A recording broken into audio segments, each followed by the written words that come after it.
ఏంటన్నయ్య దీర్ఘంగా ఆలోచిస్తున్నావు? మన ఇంటి పైకప్పు ఏ రేకులు తేద్దామా అని. ఇలాంటి సిచ్యువేషన్ లో డిమాండ్ తగ్గట్టు మాట్లాడాలి. నీ కంగారు ఎక్కువను, కామన్ సెన్స్ తక్కువను. ఇలా ఎంతకాలం బావ దగ్గర బానిసలా బతకాలి?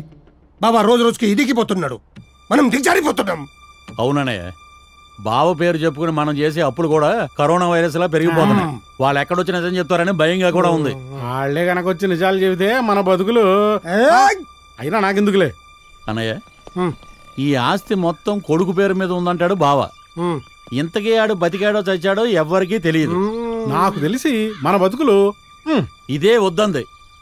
అన్నయ్య, మా అందరిలోకంతా పెద్దవాడివి, పైగా మాకంటే దుర్మార్గుడివి.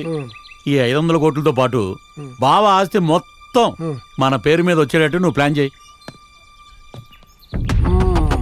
ఒక మంచి ఐడియా. ఎప్పుడో తప్పిపోయిన బావ కొడుకు ప్లేస్ లోకి ఒకడిని సెటప్ చేద్దాం. వాడి ద్వారా ఈ ఆస్తిని కొట్టేద్దాం. ఐడియా బాగానే ఉంది, చాలా సినిమాల్లో వర్కౌట్ అయింది.